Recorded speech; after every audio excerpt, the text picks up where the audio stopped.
I'm a very happy 16-year-old girl. I have wonderful friends who accept me for who I fully am, and I'm active in my school's debate team and other curricular activities. I love to travel. I enjoy concerts and music like Taylor Swift and listening to my record collection in my room. I get all A's in school, and I'm looking forward to college. I am not miserable in my life. I am not depressed. I'm just trying to be a teenager in America. Same as any other teen, but I keep having to jump through hoops that other people don't have to.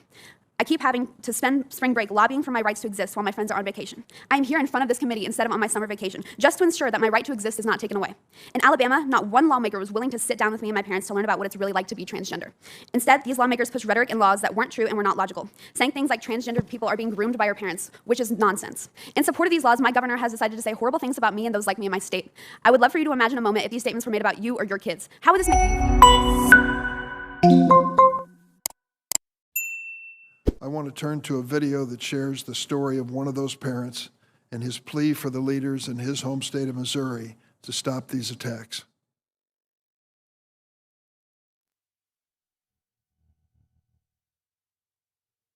I'm a husband. I'm the father of 4 kids, 2 boys, 2 girls, including a wonderful and beautiful transgender daughter. Today happens to be her birthday, and I chose to be here. I remember the day everything changed for me. I'd gotten home from work, and my daughter and her brother were in the front lawn. And my daughter had sneaked on one of her older sister's play dresses. And they wanted to go across the street and play with the neighbor's kids.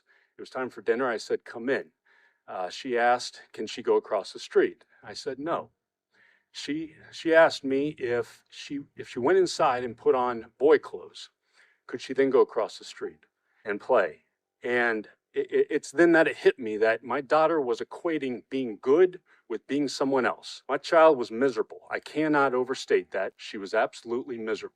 And so on that day, my wife and I stopped silencing our child's spirit. I now have a confident, a smiling, a happy daughter. I came here today as a parent to share my story. I need you to understand that this language, if it becomes law, will have real effects on real people. It will affect my daughter. It will mean she cannot play on the girls' volleyball team or dance squad or tennis team.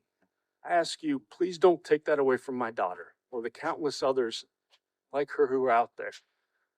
Let them have their childhoods. Let them be who they are.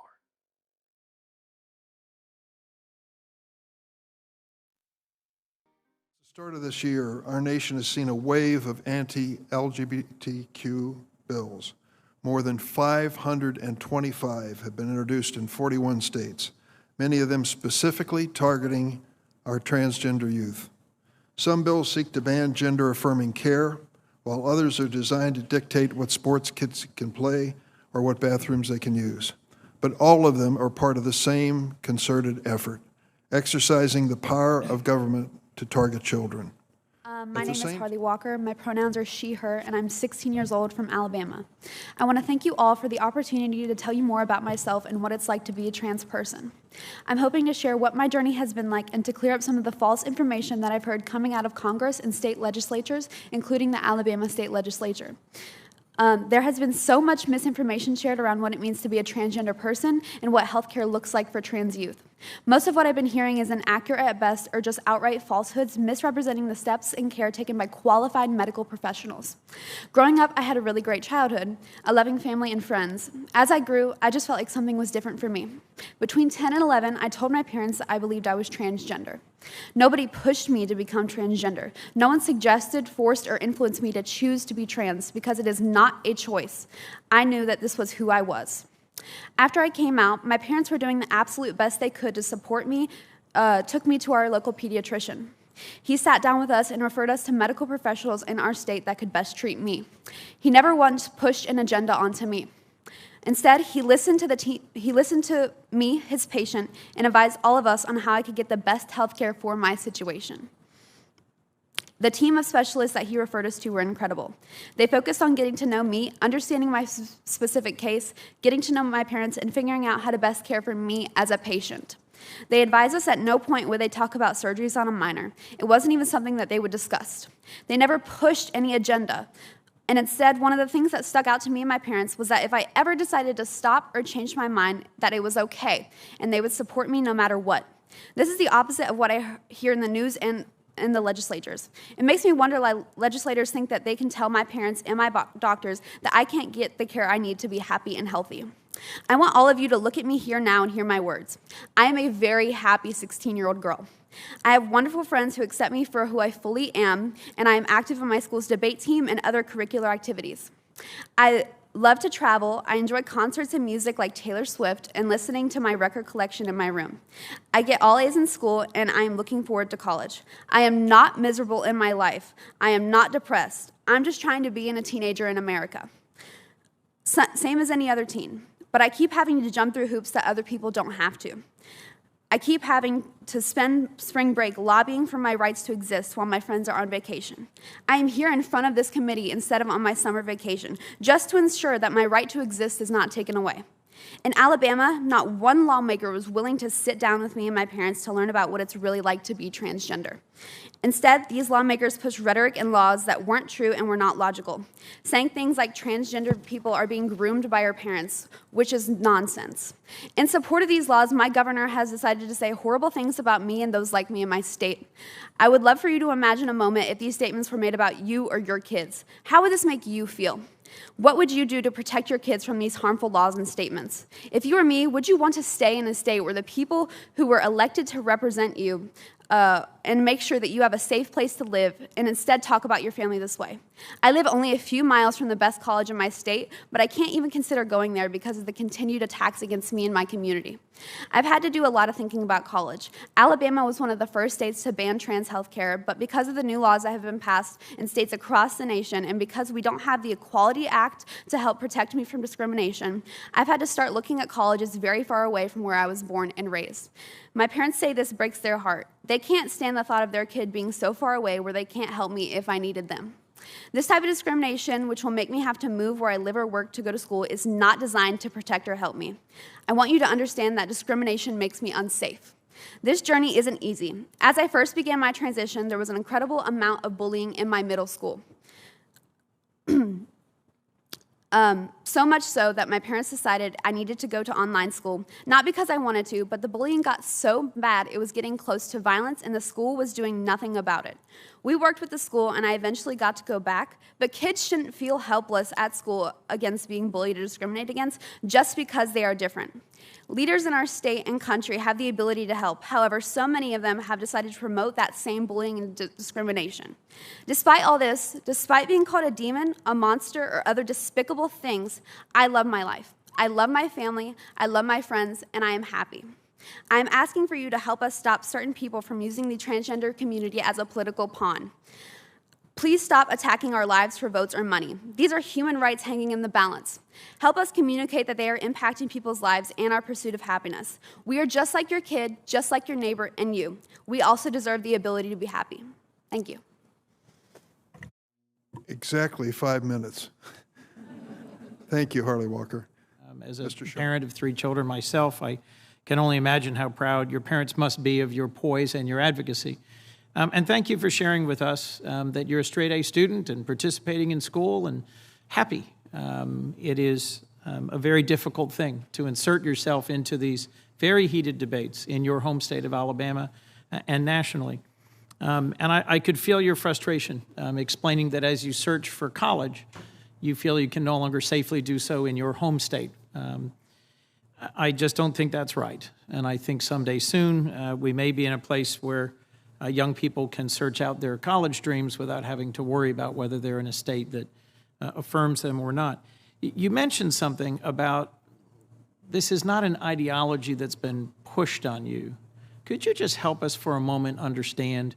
You described consulting closely with your parents, then with your physician, to make a decision about your future that reflects who you are and how you were created. Can you just help us understand that a little bit further, Ms. Walker? Yeah, so like I said, whenever I was about 11 years old, I was doing research on the LGBTQ community, and I came across the term transgender. And growing up as a kid, I always knew that I was different, and so I came to my parents with saying that I think I am transgender. And at first, we didn't really know what that meant. we weren't super educated on the issue because, those at that time it wasn't a big public issue. And so whenever we went to our doctors, they were all incredibly supportive, and they never were telling me what I should do. The entire first couple of visits were just listening to me, listening to my story, who I was, and what I thought was best for me and what they could do to help me.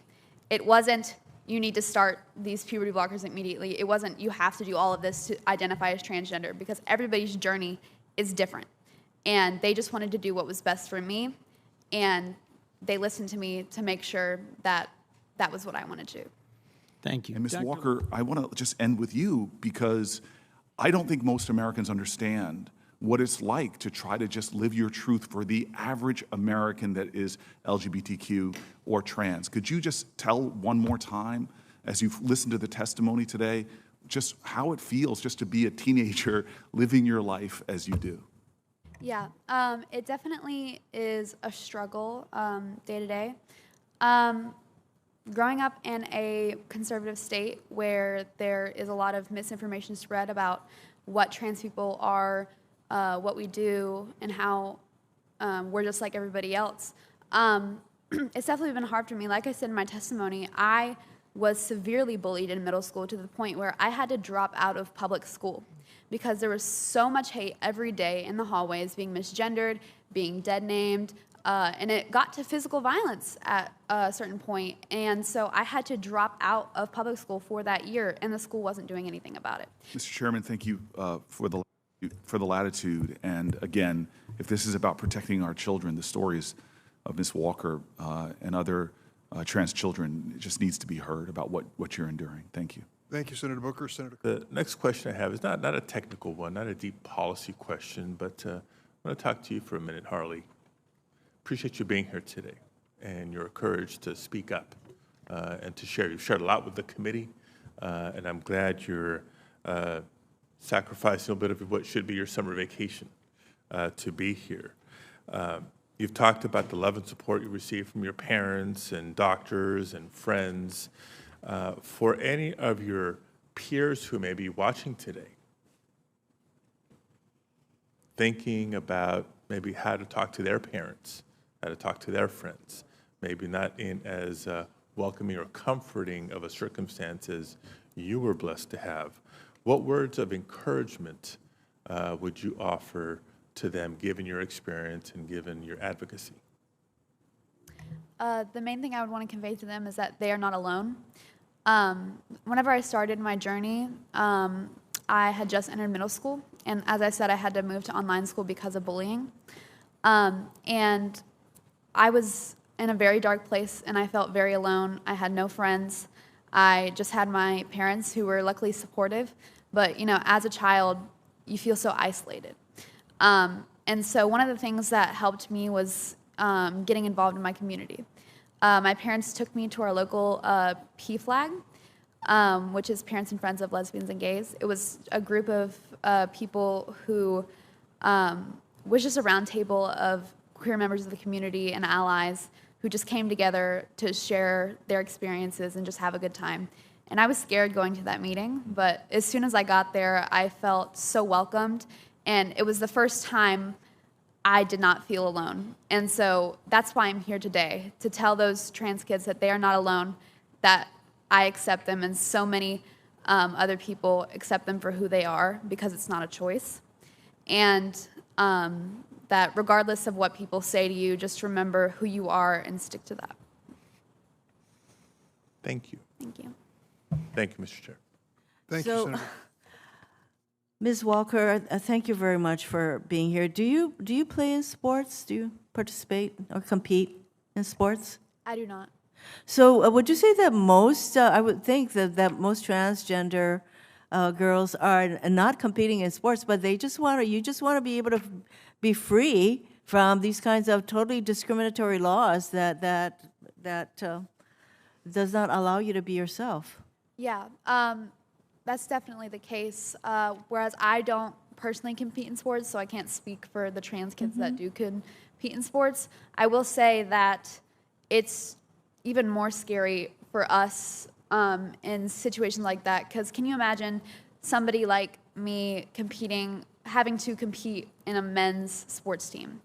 That would be detrimental to my mental health, and I would feel unsafe. And so I think things like the Equality Act are necessary to protect these trans people from discrimination, because I have the right as a woman, just as Ms. Gaines has the right as a woman to compete in women's sports.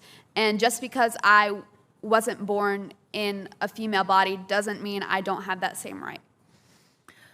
Thank you. And as long as we're focusing on sports, of course, we know that there are huge differences in so-called male sports and the support that's given to male sports and so-called male athletes versus women's sports. And, there's all kinds of data about the discrimination in these so-called male and so-called female sports.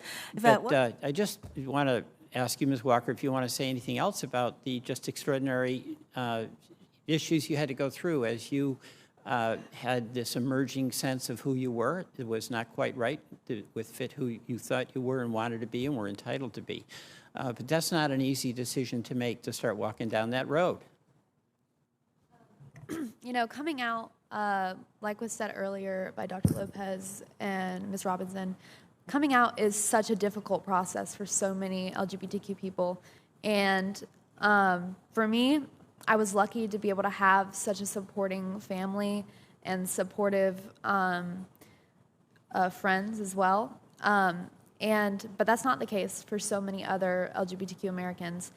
And I came out in a time where, trans people, this was before any of the anti-trans legislation was being introduced, and it was still difficult for me. But I can't imagine trans kids that are coming out in this modern era of hate, name-calling, and violence by these state legislatures, being called demons, groomers, everything like that. And, me being called out by my state legislation and Alabama governor, who is elected to represent everybody in their state, everybody in their district, attacking those people for just simply being who they are is disgusting. And so having something like the Equality Act to protect those kids that don't have such a big support system and stop the incredibly violent rhetoric that is being introduced is incredibly important.